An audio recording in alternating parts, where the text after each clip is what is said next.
Malam itu udara terasa berat di langit Jawa Timur. Hujan baru saja reda, menyisakan aroma tanah basah yang menempel di aspal jalanan depan RSUD Blimbing, sebuah rumah sakit di pinggiran kota Malang. Lampu-lampu halaman redup, hanya menyisakan pantulan cahaya dari mobil ambulans putih yang terparkir di bawah pohon besar. Di dalam ambulans itu, Rudy, seorang sopir ambulans berusia 35 tahun, sedang menyalakan mesin sambil menyeruput kopi dari gelas plastik. Wajahnya tampak lelah, tapi tetap sigap. Ia baru saja menjemput pasien kritis dari ruang IGD, seorang wanita paruh baya yang harus segera dirujuk ke RS Dokter Soeroto di Ngawi, sekitar 2 jam perjalanan dari sana. "Udah siap, Ruth?" tanya Bima, petugas medis pendamping yang duduk di kursi belakang, memeriksa tekanan oksigen dan monitor detak jantung. "Siap, Mas." "Semoga nggak hujan lagi di jalan," jawab Rudy pelan sambil menarik napas panjang. Rute malam itu bukan rute biasa. Jalur antar kota Malang Ngawi terkenal sepi selepas tengah malam. Pepohonan rindang menutup sebagian jalan, dan kabut tipis mulai turun di area hutan kecil di sekitar perkebunan kandangan. Saat ambulans mulai melaju, radio komunikasi memutar suara statis pelan. Di dalam kabin belakang, Bima menunduk, fokus memeriksa pasien. Sementara itu, Rudy sesekali melirik ke spion tengah, memastikan kondisi aman. Beberapa menit kemudian, suara siren dipelankan. Malam terasa semakin sunyi, hanya suara roda yang menggilas jalan basah. Rudy menyalakan wiper, pandangannya menembus kabut. Namun entah kenapa, di tengah pantulan lampu jalan yang jarang itu, Rudy merasa ada bayangan samar di kaca samping kanannya. Seperti seseorang berdiri di luar, berambut panjang, menatap ke dalam dengan wajah yang tidak jelas. Ia berkedip cepat. Sekali, 2 kali. Bayangan itu lenyap. Mungkin cuma pantulan lampu. Gumamnya mencoba menenangkan diri. Tapi entah mengapa, udara di dalam ambulans terasa makin dingin, dan dari kursi belakang terdengar suara napas berat. Bukan dari pasien, bukan juga dari Bima. Rudy menatap ke spion tengah. Dan untuk sesaat, ia melihat sesosok wanita duduk di kursi sampingnya. Berambut panjang, diameter wajahnya menghadap ke depan. Suara siren kembali menyala kencang, menusuk ke heningan malam. Rudy menggenggam kemudi kuat-kuat. Matanya membulat. Tapi ketika ia menoleh ke samping, kursi itu kosong. Hanya suara mesin ambulans yang kini bergema, menelan ketegangan di dadanya. Dan malam panjang itu baru saja dimulai. Langit sudah benar-benar gelap saat ambulans memasuki jalur sepi di kawasan perbatasan Kediri Nganjuk. Lampu jalan mulai jarang, hanya sesekali muncul di tikungan tajam. Di dalam kabin, suara mesin ambulans berpadu dengan bunyi detak jantung pasien dari monitor kecil. Rudy mencoba fokus. Tangannya menggenggam erat setir, sesekali menoleh ke kaca spion tengah. Bayangan sosok tadi masih terbayang jelas. Wanita berambut panjang duduk diam di kursi penumpang sebelahnya. Ia berusaha menepis rasa tidak enak di dadanya. "Bim, pasiennya stabil kan?" seru Rudy, mencoba memecah keheningan. "Masih, tapi tekanannya turun sedikit," jawab Bima dari belakang. Suaranya terdengar agak tergesa. "Coba kamu tambah kecepatannya dikit, Rud. Kita harus sampai Ngawi sebelum jam 2. Rudy mengangguk. Ia menekan pedal gas perlahan. Sirene kembali dinyalakan. Meski hanya sesekali, karena jalanan kosong. hujan tipis mulai turun lagi, menimbulkan kabut tipis di permukaan kaca depan. Namun beberapa menit kemudian, Rudy merasakan sesuatu aneh. Ada bayangan hitam berkelebat cepat di sisi kiri mobil. Ia mengira itu hanya ranting atau daun yang terhembus angin. Tapi begitu ia menoleh sekilas ke jendela samping di luar sana, seorang wanita berambut panjang terlihat berlari sejajar dengan ambulans. Langkahnya cepat, tak wajar, dan wajahnya samar-samar tampak rusak seperti terbakar.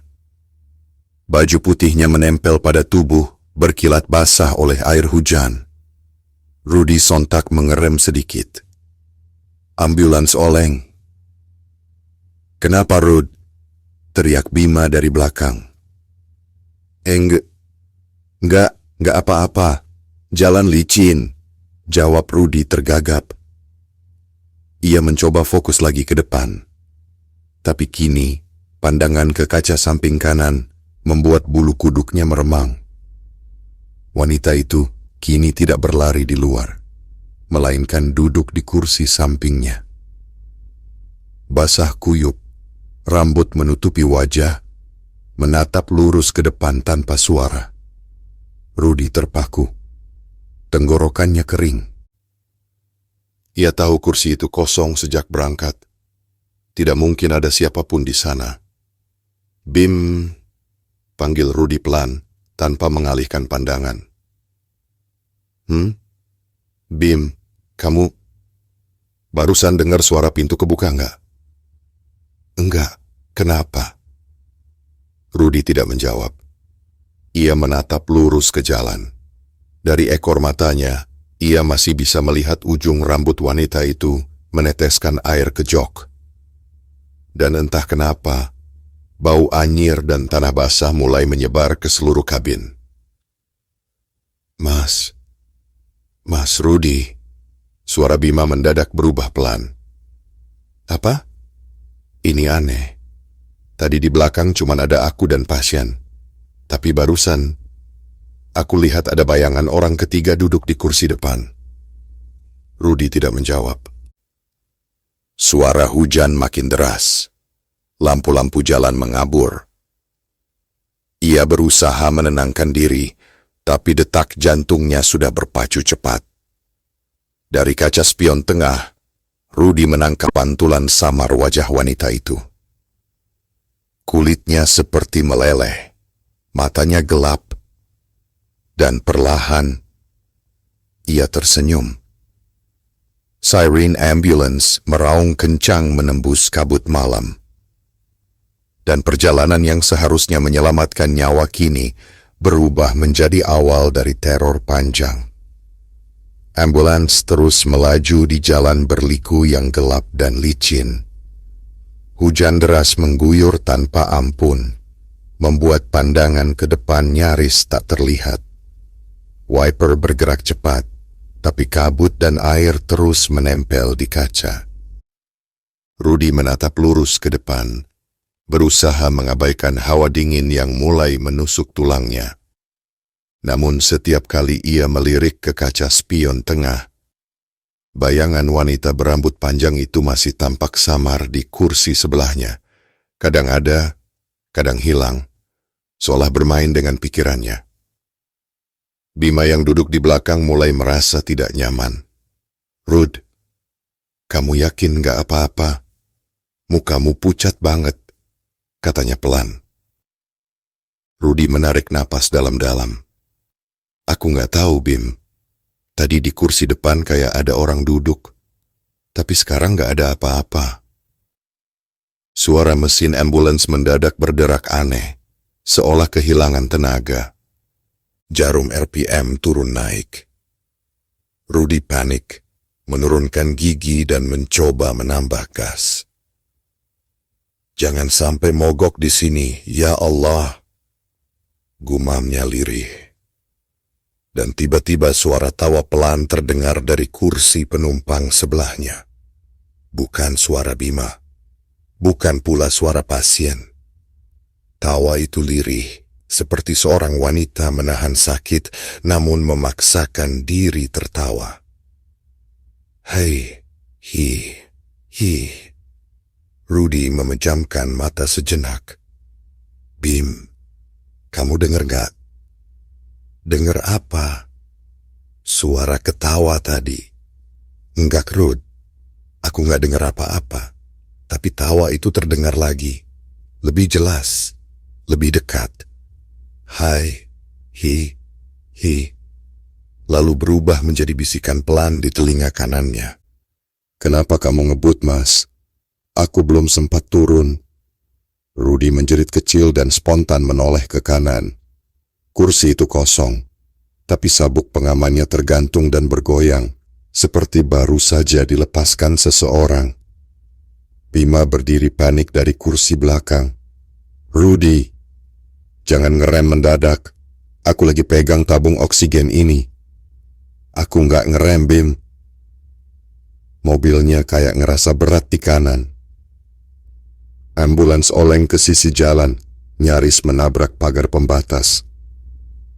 Dalam kepanikan Rudy menatap kaca depan, dan saat itu ia melihatnya jelas. Seorang wanita berdiri di tengah jalan.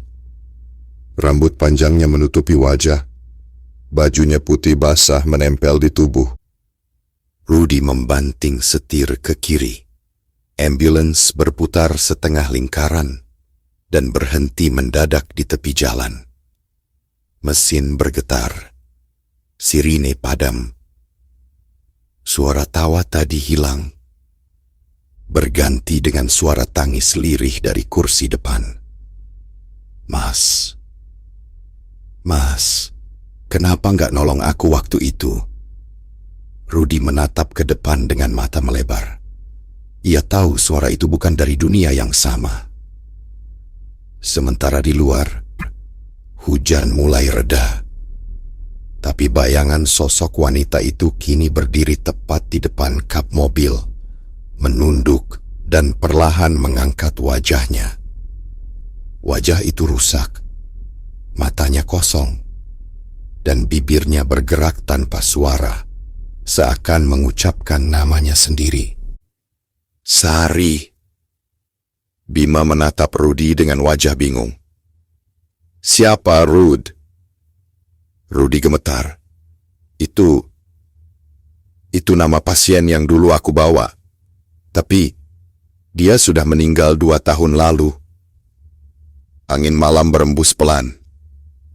Dan di balik kabut yang kembali turun, ambulans itu kini terasa seperti terperangkap di antara dua dunia. Dunia hidup dan dunia yang masih menuntut perjalanan terakhirnya. Setelah kejadian tadi, suasana di dalam ambulans berubah. Tidak ada lagi percakapan ringan. Hanya suara hujan rintik di atap dan deru mesin yang kadang tersendat. Rudy menatap lurus ke jalan, berusaha menenangkan napas yang sejak tadi memburu. Bima duduk diam di kursi belakang. Matanya terus memperhatikan layar monitor pasien. Tapi entah mengapa, jarum detak jantung di monitor itu bergerak naik turun sendiri, seolah-olah merespon sesuatu yang tak terlihat. Rud, panggil Bima pelan. Monitor ini aneh, padahal pasiennya udah gak bergerak dari tadi. Rudy melirik ke spion tengah.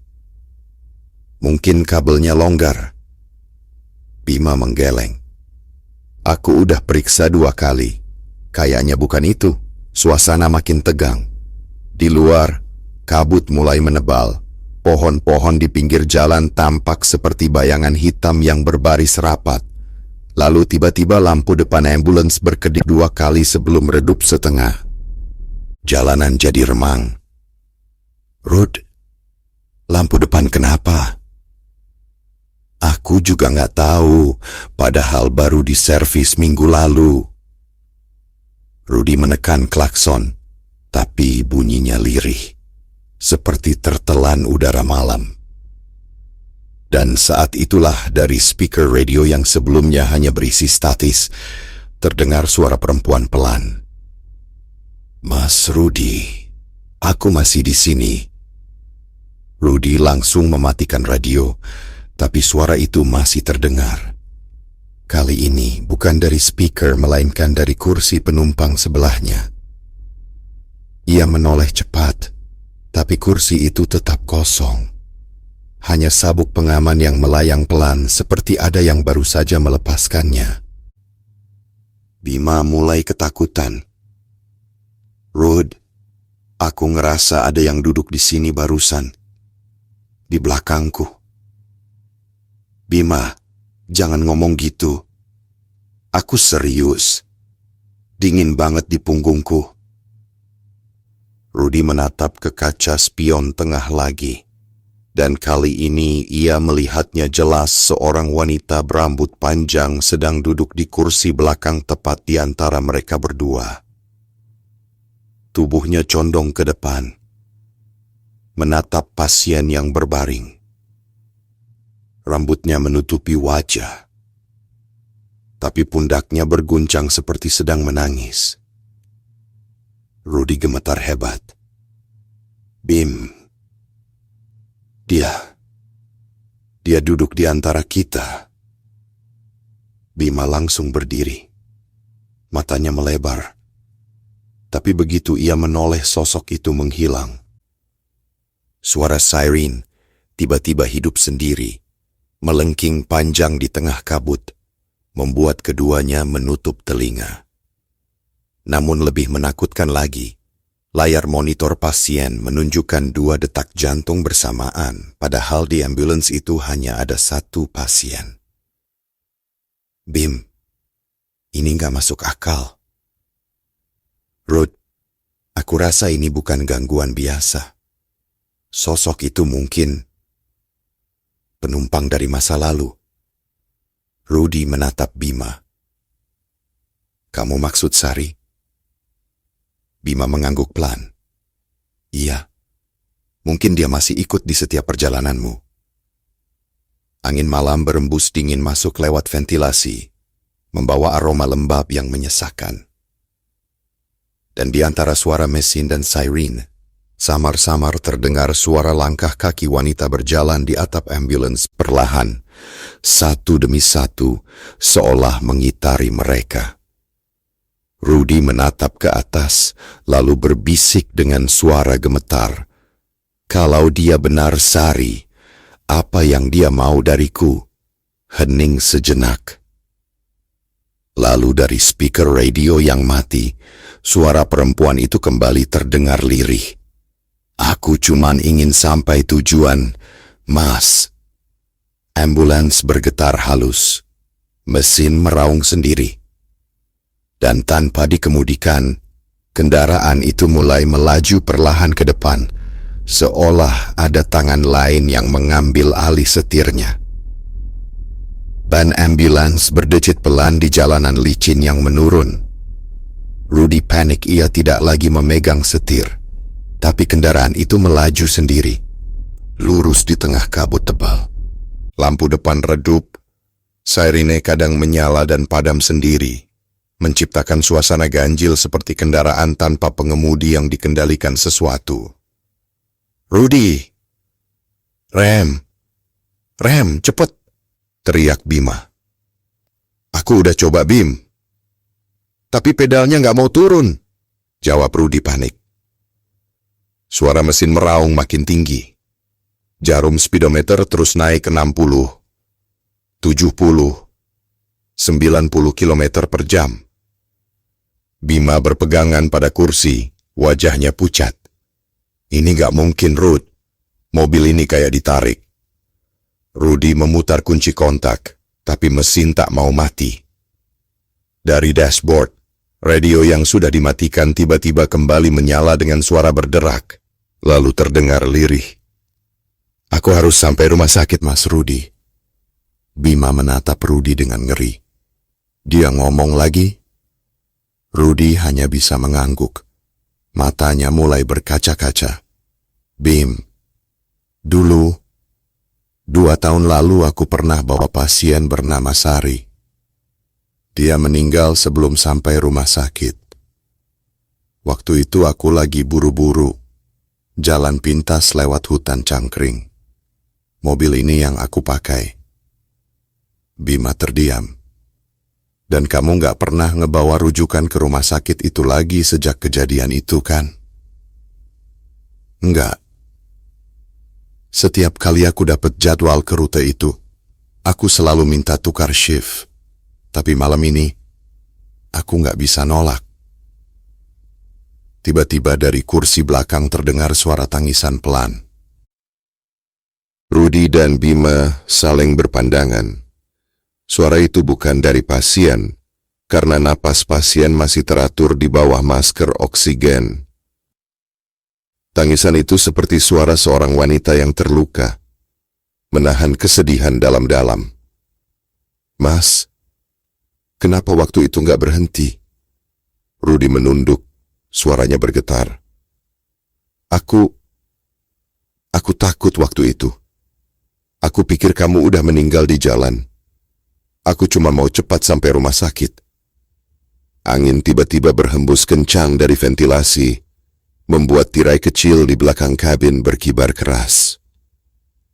Lampu ruangan berkelap-kelip. Di antara cahaya redup itu, bayangan wanita terlihat duduk di kursi belakang, mengusap kepala pasien dengan lembut. Bima menatap ke sana dengan ngeri. Rud, dia di belakang.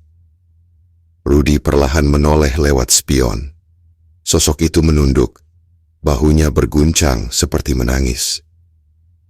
Tapi saat Rudy mengedip, sosok itu menghilang, dan di kursi belakang hanya tersisa bekas air hujan di lantai, membentuk jejak kaki kecil menuju pintu belakang ambulans. Tiba-tiba, pintu belakang ambulans terbuka sendiri.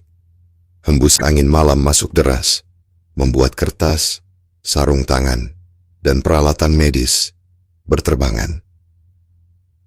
Rudy, hentikan mobilnya.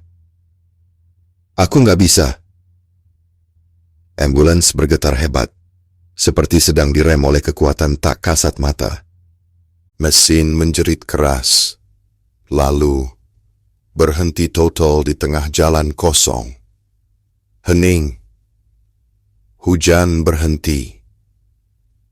Hanya terdengar detak jam kecil di dashboard. Rudy menatap ke kursi sebelahnya kosong. Tapi sabuk pengaman tertarik sendiri perlahan, seperti sedang dikenakan seseorang yang tak terlihat. Dan dari speaker radio terdengar suara yang sangat pelan, nyaris berbisik. Terima kasih, Mas Rudy. Sekarang aku bisa sampai. Sirene menyala satu kali, lalu padam sepenuhnya. Dan malam itu, di tengah jalan sepi di Jawa Timur, dua petugas ambulans duduk membeku sadar bahwa perjalanan mereka baru saja menjadi lintasan terakhir bagi arwah yang tertunda. Setelah ambulans berhenti total di tengah jalan, suasana mendadak sunyi. Tak ada lagi suara mesin, tak ada lagi angin, bahkan hujan pun seolah berhenti serentak. Hanya detak jarum jam di dashboard yang terdengar pelan tik, tik, tik. Rudy menatap keluar kaca depan. Jalan di hadapannya tampak panjang dan lurus, tapi anehnya, tidak ada cahaya apapun di ujungnya. Tak ada rumah, tak ada kendaraan lewat. Padahal rute ini biasanya ramai dilewati truk malam. Bim, panggil Rudy dengan suara parau. Kamu lihat jalan di depan gak berubah-ubah ya? Bima menatap keluar dari jendela samping. Kayak gak ada ujungnya, Ruth.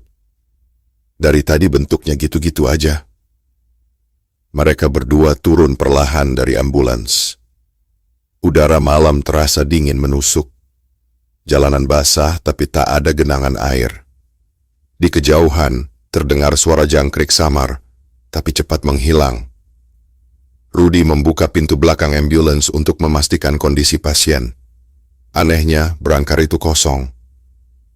Pasien yang tadi mereka bawa wanita parubaya yang harus dirujuk ke Ngawi hilang. Bima melangkah mundur dengan mata melebar. Rud, pasiennya kemana? Rudy memeriksa seluruh kabin, Matanya gelisah. Tadi masih di sini, Bim. Aku yakin. Lalu dari kursi depan, radio ambulance menyala pelan. Unit 7, posisi Anda di mana? Rumah sakit tujuan sudah siap terima pasien. Ulangi, posisi Anda di mana? Rudy buru-buru meraih radio. Di sini unit 7. Kami sudah berhenti di jalan utama Nganjuk Ngawi, tapi kami nggak lihat tanda-tanda rumah sakit. Nggak ada apa-apa di sekitar sini. Namun jawaban dari radio membuat darahnya berdesir. Unit 7. Tidak ada laporan keberangkatan dari Rumah Sakit Umum Daerah Blimbing malam ini. Ambulans itu sudah dinyatakan tidak aktif sejak tahun 2021. Bima membeku. Apa maksudnya? Mobil ini kan yang kita pakai tiap shift malam. Rudy menatap nomor plat di depan mobil dengan mata melebar.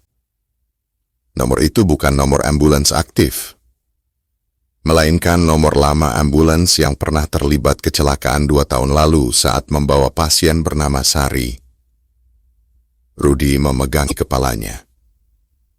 Bim, ini nggak mungkin.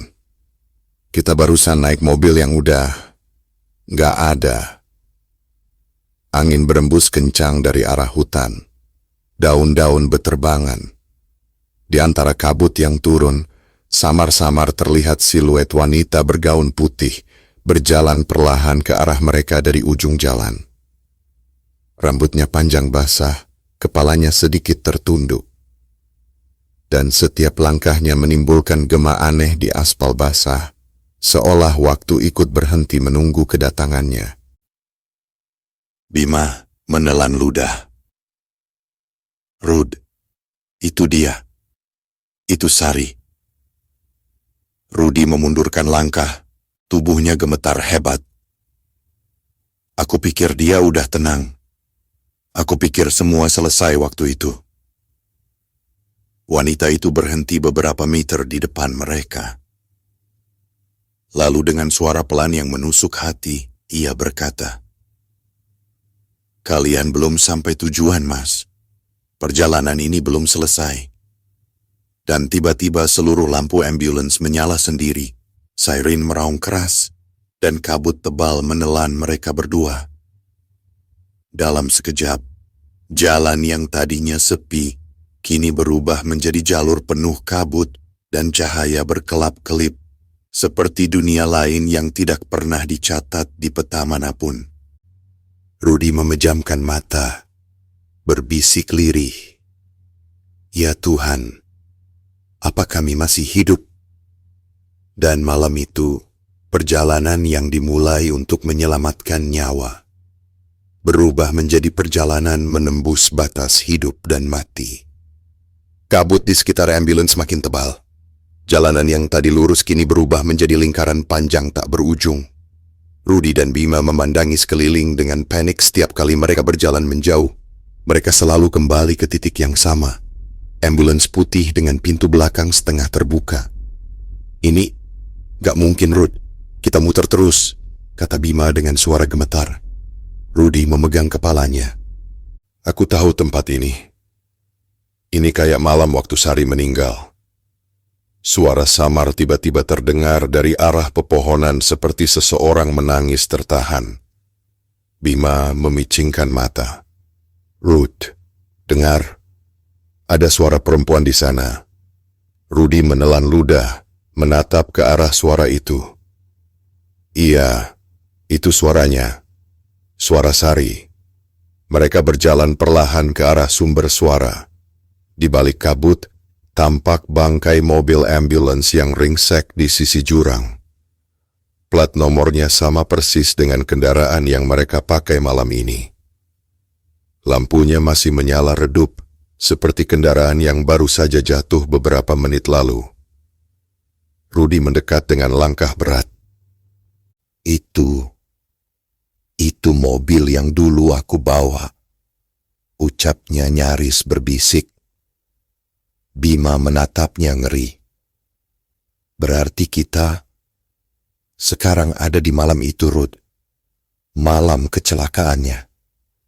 Dari balik kabut, sosok wanita berambut panjang muncul perlahan. Wajahnya rusak di satu sisi. Matanya sendu, tapi ekspresinya bukan menakutkan melainkan sedih. Ia berdiri di depan mobil rusak itu sambil menatap Rudy. "Mas, aku belum sempat sampai rumah sakit ya." Rudy menunduk, air mata menetes tanpa ia sadari. "Aku minta maaf, Sari. Aku panik waktu itu. Aku pikir kamu udah nggak sadar. Aku takut." Wanita itu melangkah mendekat. Kain putihnya menyentuh tanah yang lembab. "Aku cuman mau pulang, Mas. Tapi kamu nggak pernah bawa aku sampai tujuan. Sekarang, tolong antarkan aku." Udara tiba-tiba menjadi dingin menusuk. Bima bergetar hebat. "Rud, kita harus keluar dari sini. Ini bukan dunia kita." Rudy menatap Sari dalam-dalam. "Kalau aku antarkan kamu, semuanya selesai, kan?" Sari tersenyum tipis. "Iya, Mas. Tapi harus dengan niat yang tulus."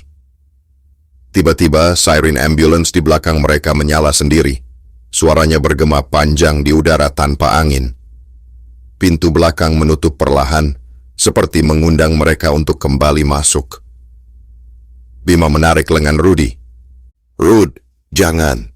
Itu jebakan." Tapi Rudy menatap kosong. "Enggak, Bim.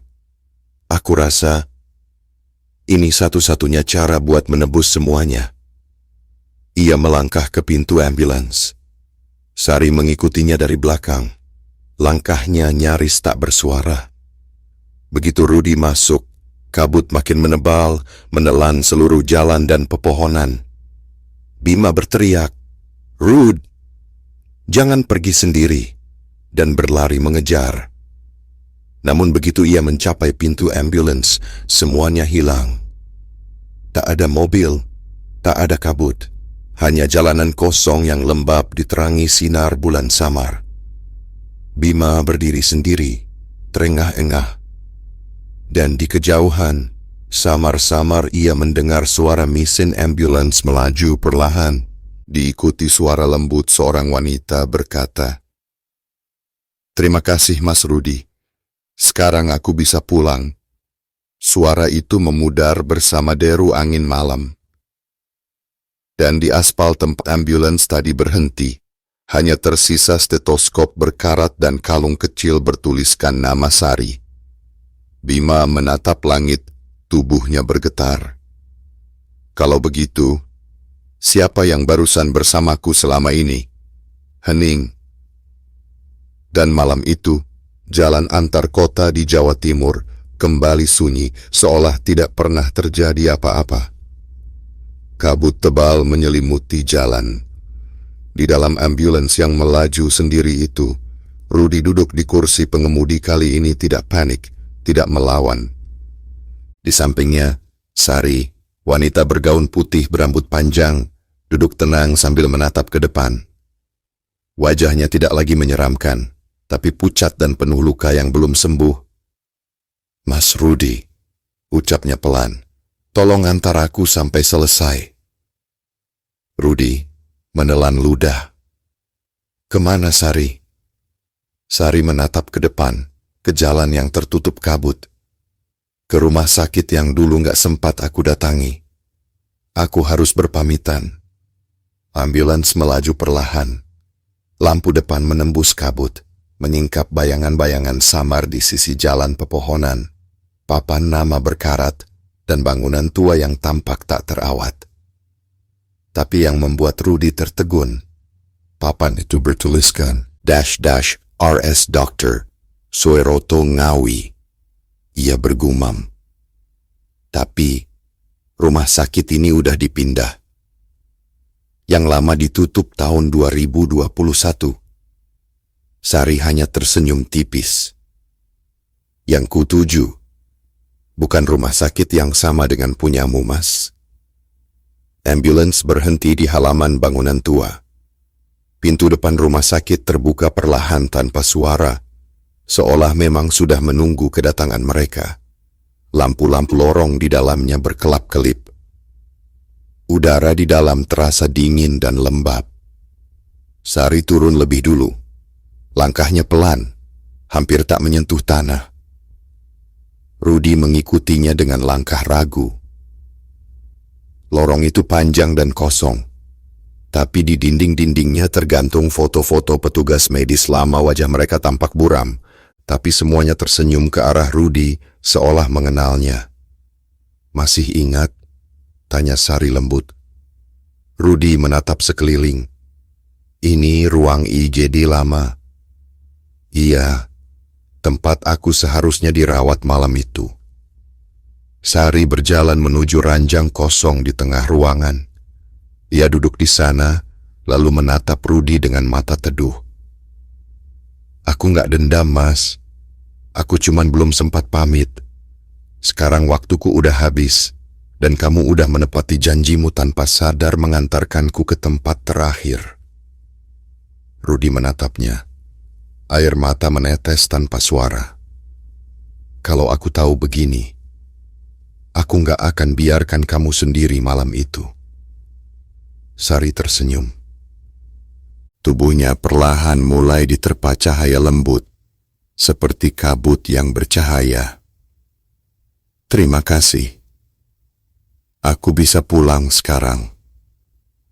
Dan dalam sekejap, Sari menghilang, hanya menyisakan selendang putih di ranjang itu.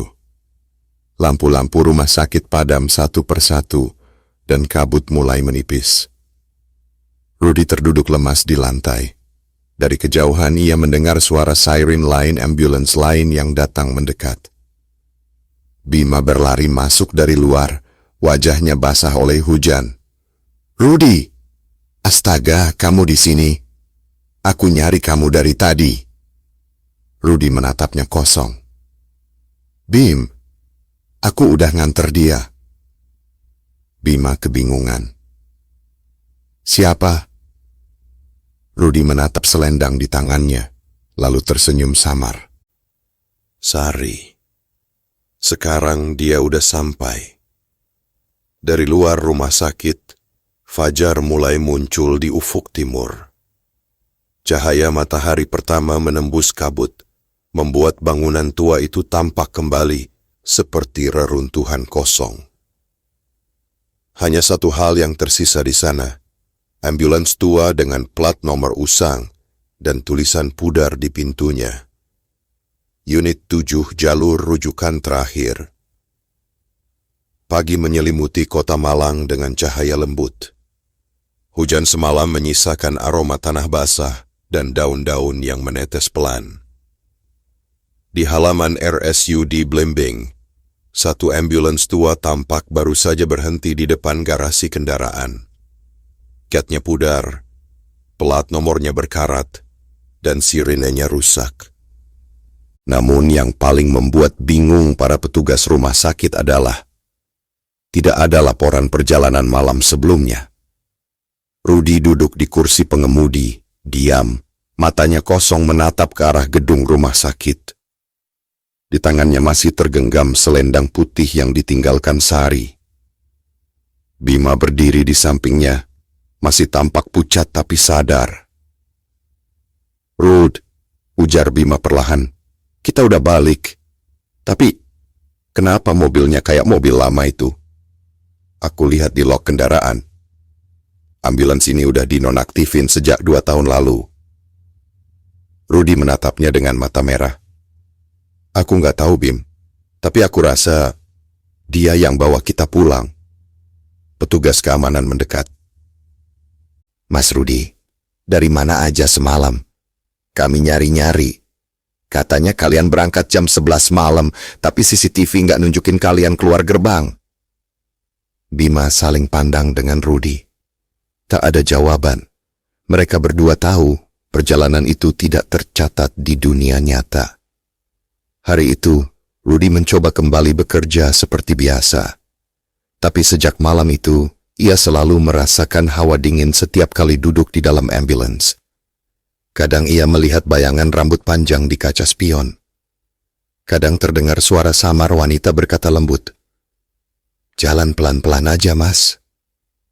Namun bukan ketakutan yang ia rasakan, melainkan kedamaian yang aneh.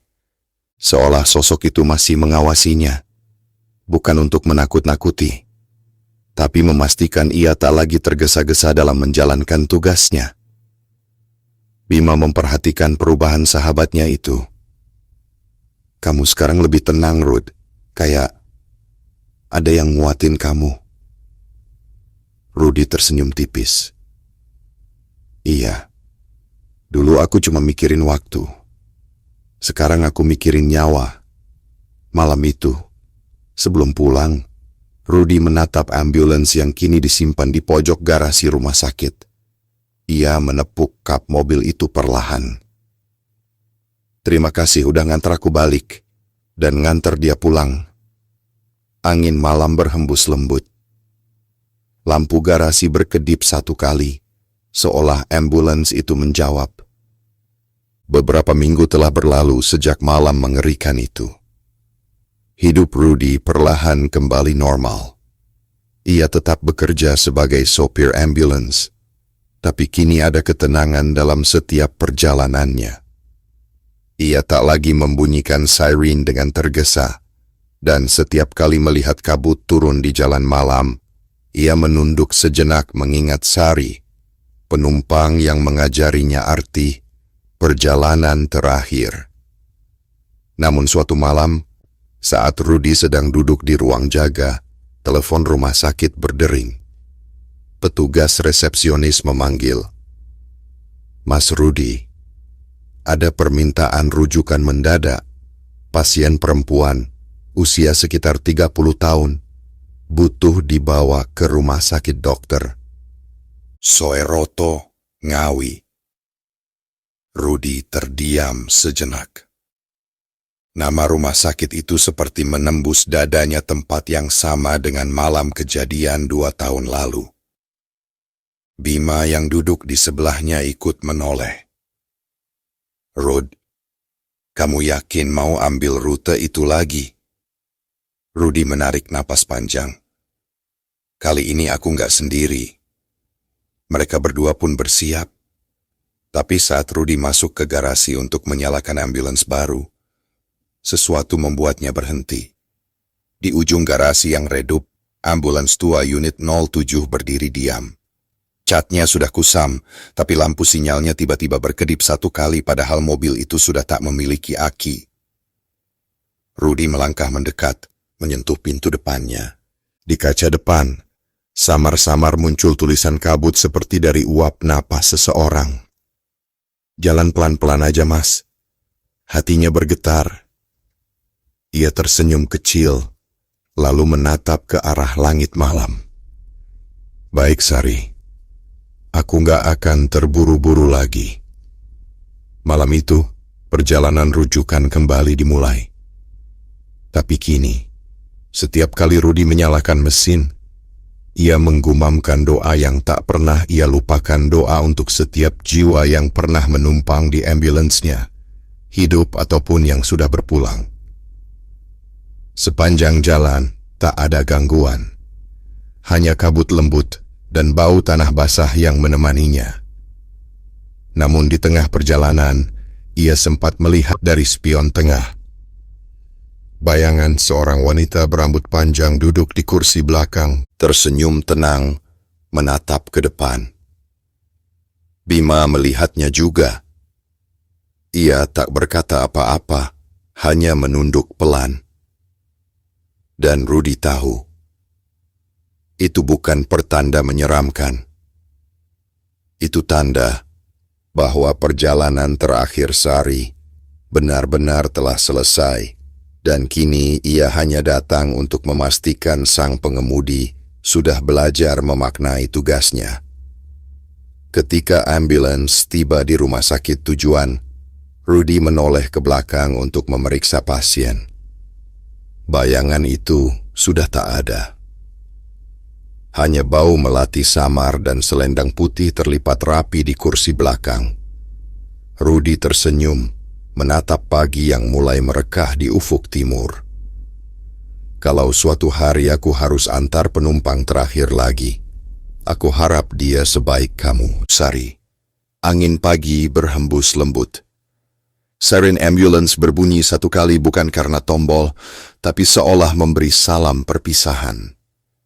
Dan sejak malam itu, setiap kali ambulans unit 07 melewati jalan berkabut di Jawa Timur, para sopir baru sering mengaku mendengar suara lembut dari kursi depan berkata, "Pelan-pelan aja, Mas, biar sampai tujuan."